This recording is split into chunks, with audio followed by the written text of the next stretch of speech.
আসসালামু আলাইকুম hi friends, আমি ডাক্তার ফাইজুল হক। আজকে আমরা সহজভাবে মানসিক রোগী চিনব। ঠিক আছে? আমাদের পাশে হয়তোবা মানসিক রোগীরা আছে, আমরা জানি না। মানসিক রোগীদের আগে পাগল বলা হতো, উন্মাদ বলা হতো। এটা এখন আর বলা হয় না।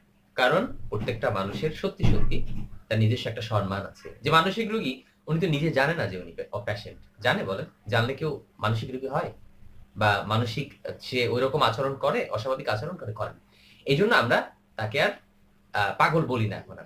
বলা যায় না। এখন তো মানসিক রোগীও আসলে বলা হয় না। আচরণগত সমস্যা বলা হয়। কি? আচরণগত সমস্যা। কারণ আমরা তো সভ্য হচ্ছি দিন, দিন। যাই হোক আমরা আ এক কথায় যাতে সহজভাবে মানসিক রোগীদের চিনতে পারি, এইটা বলি। সেটা হচ্ছে যে কোন স্বাভাবিক জিনিসের কম অথবা বেশি। কি? কোন স্বাভাবিক জিনিসের কম অথবা বেশি যদি হয়, ওই অবস্থাটাকে আমরা মানসিক সমস্যা বলতে পারি। যেমন হাসি। আমরা হাসি দেব, নরমালি আমরা হাসতে থাকবো। কিন্তু একটা মানুষ যদি সারাদিন হা, হা, হা, হা, হো, হো, হো, হো করতেই থাকে অথবা সারাদিন হাসতেই থাকে, এটা কি? তার অতিরিক্ত। হাসিটা কি নরমাল, এটার বেশি। আবার একটা মানুষ কোনদিন সে হাসে না, মুখ বন্ধ করে আছে, সে হাসে না, এটা তার জন্য অস্বাভাবিকতা। কান্না আমাদের জন্য স্বাভাবিক। আমরা কাঁদবো, হ্যাঁ। আমাদের যদি মন খারাপ হয়, আমাদের যদি কোনোভাবে এরকম কষ্টকর কোনো হয়, আমরা সত্যি তো কাঁদবো। এটা আমরা স্রষ্টার কাছে প্রার্থনায় কাঁদি সব। কিন্তু একটা মানুষ সে কাঁদতে পারে না। কোনদিন সে কাঁদতে পারে না। কোনদিন কি? সে অসুস্থ হয়ে গেছে। সে এখন আর কাঁদতে পারে না। এটা অস্বাভাবিকতা। সে একদম পারে না। যতই চেষ্টা করুক সে কাঁদতে পারে না। আবার সে সারাটা দিন একটা মানুষ কাঁদে। ভালো কথায়, মন্দ কথায় সব কথায় কাঁদে। এটা অস্বাভাবিক। তার মানে আমরা কি বুঝলাম? যে প্রত্যেকটা জিনিসের আমরা যে স্বাভাবিক অবস্থাগুলো আছে, আমরা চিরাচরিতভাবে সচরাচর যে স্বাভাবিক দেখি, এগুলোর চেয়ে অনেক বেশি যদি হয়ে যায়, অনেক কম যদি হয়ে যায়, তখনই আমরা ডক্টরের কাছে নিয়ে যাব।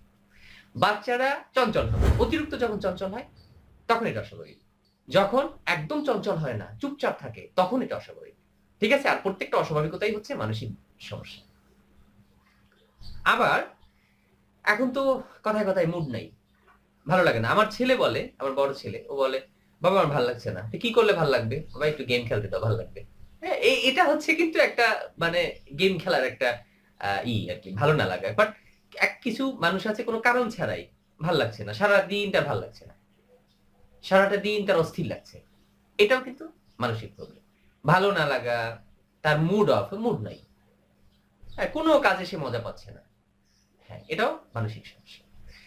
তাহলে আমরা সহজভাবে কি বুঝলাম? আমাদের পাশে প্রচুর মানসিক পেশেন্ট আছে যারা আসলে বোঝে না যে আমি মানসিক সমস্যায় ভুগতেছি বা আমার ওই ভাইটা, আমার ওই বোনটা আসলে সে মানসিকভাবে দিন অসুস্থ হয়ে যাচ্ছে। কারো সুইসাইড করার প্রবণতা আছে। যদি কেউ বারবার এরকম বলতে থাকে, "আমার মনে হয় মরে যাই।" আমি মরে যাবো, এটা কিন্তু স্বাভাবিক না। অস্বাভাবিক। তাহলে এটা আমার জন্য সমস্যা। এরকম আমাদের মাথায় রাখতে হবে যে প্রত্যেকটা স্বাভাবিকের যদি অনেক মানে স্বাভাবিকের চেয়ে বেশি হয়ে যায়, যে ব্যবহার, আমার আচরণ ভালো থাকবে। কিন্তু আমি প্রচুর উগ্র ব্যবহার করি। সারাদিন গালাগাল করি। তাহলে এটা কি? অস্বাভাবিকতা। এরকম প্রত্যেকটা স্বাভাবিক অবস্থার চেয়ে বেশি আর স্বাভাবিক অবস্থার চেয়ে একদম না, তখন এটাই হচ্ছে মানসিক প্রবলেম। আর মানসিক সমস্যা যদি হয়, অবশ্যই আমরা একজন চিকিৎসকের, মনোচিকিৎসকের পরামর্শ নেব। এটা নেওয়া উচিত। হ্যাঁ? কারণ প্রফেশনালিজম একটা বিষয় আছে। উনি পড়াশোনা করছে মনোরোগ নিয়ে। আমরা নিজেরা ঠিক করতে গেলে অনেক সময় ঝামেলা হয়ে যাবে। আমরা অনেক সময় বুঝতেও পারব না। হ্যাঁ, এগুলো সাধারণত যাদের ফ্যামিলিতে অনেক ভাই-বোন আছেন বা আত্মীয়স্বজন আছেন যারা এরকম মুড অফ থাকে অথবা অতিরিক্ত কথা বলে। সারাদিন সে কথা বলছে। এটা অস্বাভাবিকতা।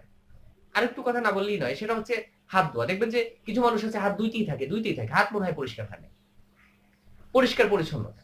কিছু মানুষ আছে নোংরা থাকা। স্বাভাবিক অবস্থায় আমি পরিষ্কার থাকবো। কিন্তু অতিরিক্ত যখন একবার হাত ধুইছি, হ্যাঁ ওকে, সাবান দিয়ে। বারবার উনি হাত ধুচ্ছে। অস্বাভাবিকতা। আবার একদম হাত ধোয় না, সে নোংরা থাকে। অস্বাভাবিকতা। বুঝতে পারছি আমরা? এর কিন্তু জটিল আরো অনেক বিষয় আছে। আমি জটিলতায় একদম গেলাম না। আমি সহজ করে মানসিক রোগী চেনার উপায়। প্রত্যেকটা অস্বাভাবিক অবস্থা। আমরা বসে না থাকি আরকি। ঠিক আছে? আল্লাহ হাফেজ। ভালো থাকবেন। যারা সাবস্ক্রাইব করেননি, সাবস্ক্রাইব করুন। মানসিক রোগ, বিভিন্ন রোগ নিয়ে আমরা আলোচনা করব।